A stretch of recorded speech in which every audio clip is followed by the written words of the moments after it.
Merci Madame la Présidente. Écoutez, chers collègues, je vais prendre quelques minutes aussi pour replacer un peu le contexte de cette communication. Donc vous savez qu'elle émane en gros d'une consultation en cours organisée par la Commission européenne. Je vous avais d'ailleurs informé que j'avais été relativement surpris, voire choqué par le fait que cette consultation n'était disponible qu'en anglais, que ça nous avait conduit à regarder un petit peu l'ensemble des autres consultations et nous étions arrivés à la conclusion suivante. 23 consultations en ligne, donc une consultation quand même à destination des citoyens européens, 16 disponibles qu'en anglais.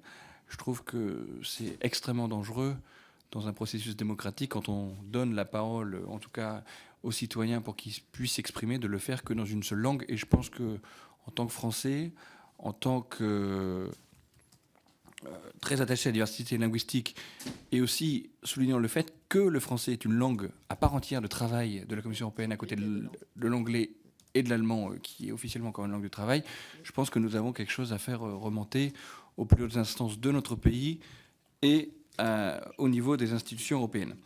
Donc, ceci étant dit, je me permets de faire un point rapide parce que je pense que nous avons un vote extrêmement important ensuite que je ne peux rater car je suis porteur de délégation, vous savez, c'est le privilège des élus de la majorité. Donc, pour vous dire que les océans et les mers de toute la planète sont pollués par d'énormes quantités de déchets marins. Jusque-là, je vous apprends rien. Donc, des matériaux solides, persistants, à quasi-unanimité d'origine humaine, transformés ou manufacturés. Alors, ces objets ont différentes sources, ils sont jetés, abandonnés volontairement dans la nature et se retrouvent dans le milieu aquatique. On a aussi un sujet de plus en plus fréquent avec des décharges à ciel ouvert qui sont souvent proches des littoraux et qui souvent s'affaissent, donc lâchant aussi des grandes quantités de déchets dans les océans. Donc chaque année, on estime à 10 millions de tonnes ce type de déchets. Donc 80% proviennent de la terre ferme, via les vents, les cours d'eau, le drainage des eaux de pluie ou encore les rejets de stations d'épuration. 20% sont imputés aux activités maritimes, pêche et transport et activités offshore.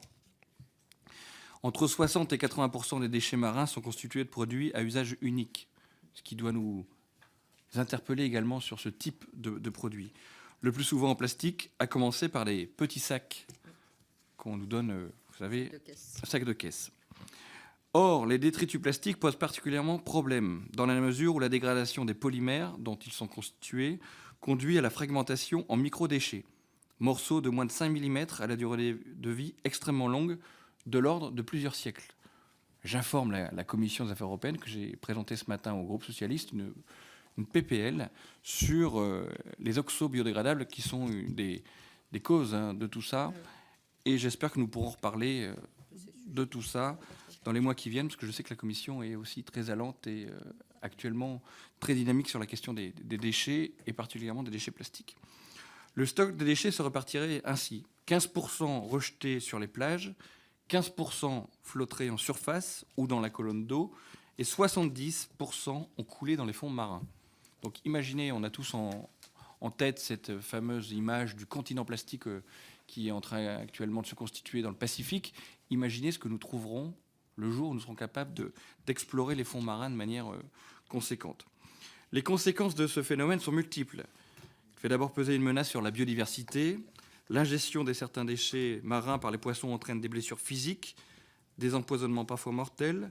L'emmêlement des poissons dans les filets ou les cordages cause des étranglements et des noyades.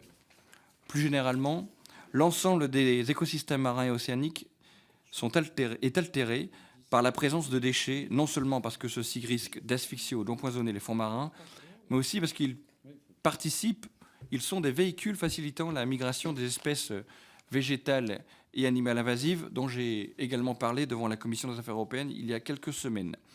Sur le plan sanitaire, ces substances toxiques émanant de microdéchets plastiques pénètrent la chaîne alimentaire et sont au final consommées, ingérées par l'homme ou les animaux. Enfin, le coût du nettoyage des plages, notamment, pèse lourdement sur le budget des collectivités locales lorsqu'elles sont en face des littoraux. Le manque à gagner touristique, quoique plus difficilement chiffrable, n'en est pas moins une réalité dans des zones où l'emploi est étroitement lié est corrélée à l'attractivité des paysages et aux activités de loisirs nautiques. Je pense ici au développement de la plongée sous-marine notamment. Quant à l'industrie de la pêche, elle supporte des pertes dues à 3 facteurs. Des captures avariées, la pêche fantôme, c'est-à-dire les captures effectuées au moyen d'équipements de pêche non remontés à la surface, le coût des réparations et de remplacement du matériel sont également conséquents, le tout endommagé par ce type de déchets marins. La lutte contre les déchets marins peut d'ores et déjà s'appuyer sur de multiples documents stratégiques et textes législatifs européens. L'Union européenne identifie en outre, dans la directive cadre, stratégie pour le milieu marin, les propriétés et les qualités des déchets marins comme l'un des 11 descripteurs qualitatifs devant être pris en compte pour parvenir à un bon état écologique des eaux européennes d'ici 2020. Enfin, la politique maritime intégrée vise à faciliter la coopération entre États membres ainsi qu'avec la Commission européenne dans le but de maximiser l'exploitation durable des océans et des mers tout en permettant la croissance de l'économie maritime. Ceci dit, face à la situation alarmante en matière de déchets marins et aux conséquences multiples qui en découlent dans tous les océans et dans toutes les mers de la planète, la réglementation actuelle n'apporte pas une réponse efficace. Dans la foulée du sommet de la Terre de Rio+20, qui appelle à agir pour réduire de façon importante les déchets marins d'ici 2025, données scientifiques à l'appui, afin de limiter les dommages causés aux milieux littoraux marins, il apparaît indispensable d'adopter de nouvelles mesures à l'échelle européenne. D'où cette consultation. Dans ce cadre, la Commission européenne a ouvert une consultation publique sur l'établissement d'objectifs quantitatifs global de réduction des déchets marins, qui court jusqu'au 18 décembre 2013, donc aujourd'hui ou demain, aujourd'hui même. Donc pour la première fois, notre commission, si je me trompe, Damien, corrigez-moi, nous allons participer troisième fois, à une consultation publique engageant de ce fait cette noble maison dans cet exercice citoyen. Voilà. Écoutez, Madame la Présidente, je voulais simplement dresser un... Non, parce que c'est super intéressant. C'est très, très important. Je pense que c'est surtout important qu'on en reparle, pour pas que ce soit justement un coup d'épée dans l'eau, que ce ne soit pas à usage unique, cette consultation. Je me permettrai de revenir discuter de tout ça dans le cadre des débats sur le devenir de la directive cadre déchets, de la politique plastique qu'on devrait peut-être aborder pour faire le lien avec des objectifs nationaux que nous sommes fixés dans la stratégie pour l'innovation portée par Anne Lauvergeon, développement de la chimie végétale, les plans développés par le ministère du redressement productif qui fait aussi une place de choix à la chimie végétale.